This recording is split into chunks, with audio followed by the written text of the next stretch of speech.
Young man left the ancient city of Jingju. His life has never been the same. For a whole month now, he's been having the same dream.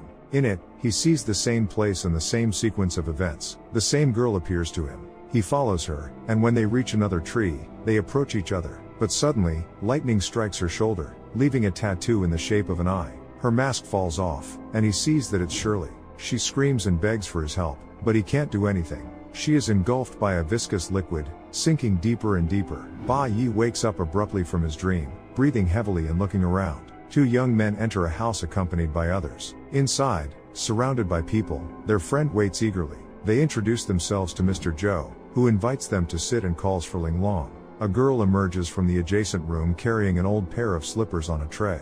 Wang Kaixuan gazes at them, entranced, reaching out, but a stern look from the girl stops him. Meanwhile, Mr. Zhou explains that selling finds from ancient tombs is forbidden, and violators must lose their fingers. With that, he orders his guards to begin the punishment. Ba Yi immediately intervenes. According to him, these embroidered shoes from the Qianlong era were found 3 years ago and have changed hands multiple times since. This makes them antiques, not burial items. Punishing them would only drive traitors away. The young men plead for their friend Dejin's release, promising he won't repeat the offense. But Mr. Zhou doesn't let them off easily. He proposes a deal. He asks them to retrieve an item from a deep tomb in the Qianling Yugumao Temple, located in the Qianling Mountains. Ba Yi interrupts, but Wang persuades him to accept the job. Then, Ba Yi asks what exactly they need to find. Mr. Zhou replies, the Longu Tianchu scripture. The three friends walk down the street, discussing the upcoming task. Ba Yi warns them of the dangers, mentioning that many true masters have failed. But Dejin mentions rumors of a map of mountain treasures, believing that possessing it would guide them to the celestial book. Ba Yi is skeptical about the map's existence. However, their friend persists, revealing that the map is located in the ghost market. In the evening, the friends head to one of the districts. The ghost market has been around for over 100 years. During the decline of the Qing dynasty, the dying children of the Eight Banners sold family heirlooms to survive. Street stalls operated from midnight until dawn, and over time, this market emerged. At midnight on the 7th day of each month, the ghostly stalls open when yin replaces yang, and it's rumored that someone can buy something there. The guys walk down a deserted dark street, but suddenly, right at midnight, lights start coming on in the houses. People come out onto the streets, and the place comes alive. A bit further, they enter one of the stalls, where they are greeted by a guy. He asks the reason for their visit, but unexpectedly, Ba Yi hears a female voice, and Shirley comes out to meet them. Upon learning why they've come, she agrees to give them the map, but only if they take her with them. The friends set off on their journey. They sail down the river on a small wooden boat, surrounded by low mountains on all sides. Wang sings a song at the bow of the ship. Shirley supports Dejin, who is clearly seasick. Meanwhile, a strange man, wrapped up in a jacket up to his eyes, silently observes everything. When the song ends, the people around ask for an encore. They really enjoyed the performance. At this time, the girl notices her compass acting strangely. The guy starts singing again, but the boat's owner interrupts him, asking not to make noise so as not to disturb the Iron Dragon King. The girl inquires who this king is, and the man explains that he is the god of this river. He has been here for hundreds of years, and no ship dares to make noise in these waters, fearing being sunk. However, Wang doesn't take his words seriously and loudly says that it's all just superstition, and if the king comes near them, he'll personally boil him in wine. But the girl is not so dismissive. She looks at the compass again and sees that it seems to have gone insane. Suddenly, something hits the boat, and people fall. Before they can recover, the boat shakes again. They immediately fall to their knees, begging the king to spare them. Ba Yi takes charge and orders the boat owner to take everyone to the cabin. The friends prepare their weapons, ready for the king's arrival. He doesn't keep them waiting long, striking the boat again, knocking Shirley overboard. She grabs the edge of the deck at the last moment. Ba Yi rushes to her aid, helping her back up, and sees a huge monster in the water. Moving to the bow of the boat, the friends await their opponent. Suddenly, a huge creature leaps out of the water. The monster resembles a crocodile but is much larger and has several rows of very sharp teeth. The impact throws the friends back, and the king climbs onto the boat halfway. The company engages in battle, but the creature's skin is too thick, and neither arrows nor swords pierce it. Managing to drive it back into the water, the friends nervously await the next attack. It doesn't take long. Having swum a great distance, the monster strikes the side of the boat, throwing them off again, and the king returns to the water. Realizing that they can't do anything, Ba Yi suggests catching him in a net. Hastily constructing large nets, they catch the monster as it jumps onto the deck, but the nets don't hold. At that moment, a strange man emerges from the cabin onto the deck and, using an electric shock, drives away the Iron Dragon King. Removing the hood covering his face, they are surprised to see that it's Professor Sun. Upon reaching the dock, the whole company goes to a noodle shop. The guys are very curious about what brought the professor here. He tells them that after returning from ancient Jingju, he studied the secret clan of the Ghost Cave, and clues led him to the Longu scripture. Smiling, Shirley says that their paths have crossed again. But Ba Yi is not in the mood for jokes. He asks the archaeologist for his opinion on what happened. The man explains that the monster is an ancient sturgeon, many years old, and it's unlikely it ended up here by accident. After listening to him, the young man decides it's time to set out. However, Wang suggests not to rush. He wants to capture someone along the way. Joyfully smiling, Wang receives a slap. Ling Long is very angry. She waited for him all day. The guy tries to justify himself, as their boat got into trouble, and they nearly died. But Ba Yi interrupts him. He's displeased that he called her. Seeing such a reaction, the girl begins to persuade the others to take her along, and they agree. The whole company sets off on a long journey. Arriving at the location marked on the map as the entrance, the friends begin their search, but all they find is a very deep pit. After moving some planks aside, they try to see what's at the bottom, but it's too deep to see anything. Looking around, Shirley sees a temple at the very top of the mountain.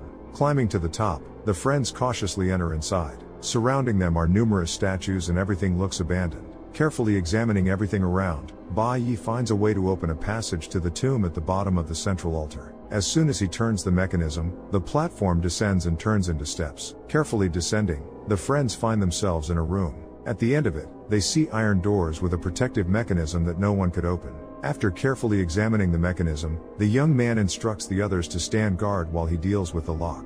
After a series of clever manipulations, the door gives way and opens. And before the company's eyes is an incredible sight, a huge ice hall. Stepping carefully into it, they move forward. But the floor is made of pure smooth ice, and it's very difficult to stay on their feet. Breaking into pairs, they help each other, but Shirley and Ba Yi still fall and start sliding forward at high speed. Using a knife, the young man tries to stop, and he succeeds. Wang and Ling Long, who fell after them, catch up and also stop using the same knife. The professor asks them not to move, but along with De Jin, who also can't stand on his feet, he crashes into the others. The knife can't hold the weight of the whole company and pops out of the ice. They start sliding forward again, and Ba Yi notices ice spikes ahead. They are rushing towards them at a tremendous speed. Shirley tries to stop the slide with a pole, but the ice breaks. Then the young man makes another attempt to stop using the knife, and he succeeds. Seeing a small tunnel between the spikes, the girl pushes the others into it, and they pass through successfully. But suddenly the ice cracks, the knife falls into the water, and the two of them are inexorably approaching the spikes. Making a final effort, Ba Yi pushes the girl into the tunnel, while he waits for his death. But she is not going to leave him, and at the last moment, grabbing him by the backpack with a pole, she pulls him into the passage. Their swift and uncontrollable descent continues. After a while, the tunnel abruptly ends, and the whole company falls down and finds themselves in some kind of cave. Looking around, they find a bone, which appears to be human. Vang, amused, decides to scare Ling Long, who, frightened, starts screaming. Her scream echoes throughout the cave, waking up the terrifying creatures and attracting their attention. Continuing to explore the area, the friends find a lantern belonging to one of the guys. Looking up, they see the same hatch they discovered earlier. Meanwhile, a pack of wolves is getting closer. Examining the area under the hatch, they find a sacrificial altar and realize that this is the real entrance to the tomb. But before they can open it, the wolves get too close. Realizing that they can't avoid a fight, the guys prepare to battle. They manage to fend off the wolves for a while, but the odds are against them. Ba Yi orders them to climb up to the hatch using the hanging vines, but they break. However, the boards also fall, creating a circle of light around the friends. The wolves immediately scatter, apparently afraid of the sunlight. Assessing the situation, one of the guys suggests using a makeshift ladder to climb up. Tying a vine to a rope, they start climbing one by one. Ba Yi stays at the bottom, and just then, the sun goes behind a cloud, and the sunlight disappears. He bravely fights off the wolves, but there are too many. Suddenly, he sees flashes of sunlight. His friends have taken out mirrors to help him reach the rope. Using the mirrors to drive the creatures away, Ba Yi fights his way to the rope and climbs up to the others. Unable to believe they've escaped, crying tears of joy, they all hug each other. Returning to the city, Shirley tends to the guy's wounds. Being too close to each other, they both feel awkward, and Ba Yi, to distract himself, asks about the mark on her shoulder. She explains that it has always been there, an ancient curse. Suddenly, she notices the exact same tattoo appearing on the guy's shoulder. Gathering everyone in a cafe, she tells them everything she knows about the curse. During the war, her ancestors were forced to flee into the desert. There, they found a cave of ghosts and decided to explore it. For this, the cave cursed their entire lineage, and for millennia, no one has lived past 50. The inscription in Lungu is their only way to lift the curse, but seeing the monsters that stand in the way of this inscription, the girl realizes that it's all over. The others disagree, they want to try again to help her lift the curse. After devising a plan, the friends set out again. The treasure map indicates that the hottest sun will be at noon. Considering the distance and the diameter of the well, they will have only 30 minutes to open the entrance to the tomb. Getting ready for the descent, they are stopped by Dejin, who asks for a few minutes to transfer a bottle of good wine into a flask. Successfully descending into the cave with the wolves, the company opens a passage and descends into the tomb.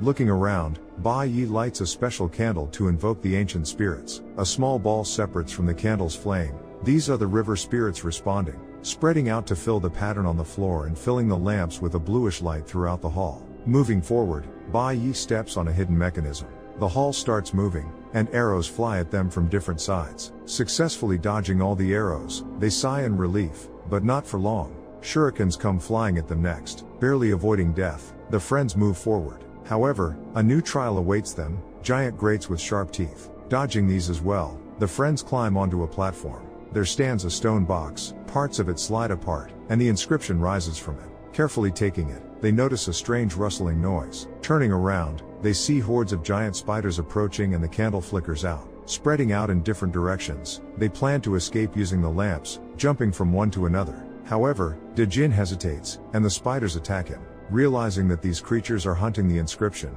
they toss the backpack with it to each other. Reaching the exit, they climb up one by one.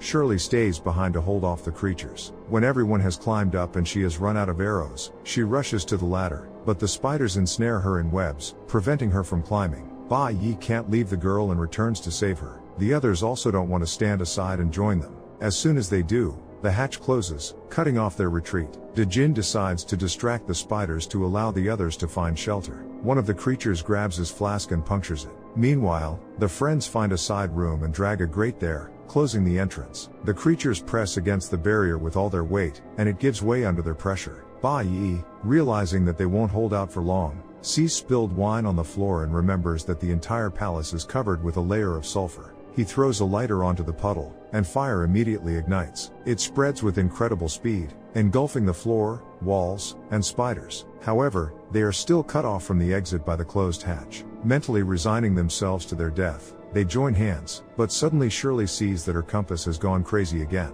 Remembering that it behaved the same way when the Iron King was nearby, the wall behind them trembles from a blow. They realize that there is water behind it. Taking a piece of the column from the main hall, they use it as a battering ram.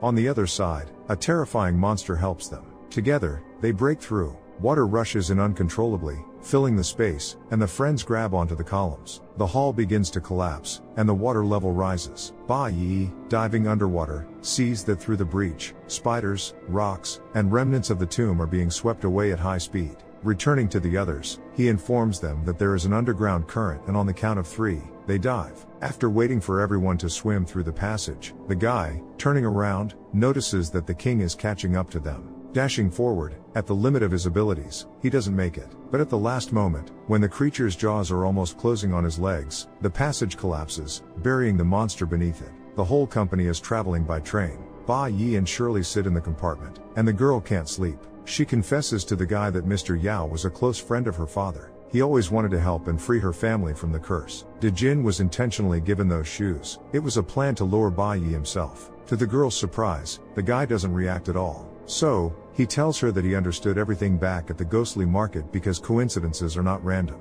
She feels very sorry for using him and asks for forgiveness, but he's not upset. This mark is an unjust evil that befell her family, and evil must be resisted. At that moment, the others join them, reassuring the girl that injustice must be resisted together. Throughout the night, the friends tried to cheer up Shirley, forgetting that they also suffered that night.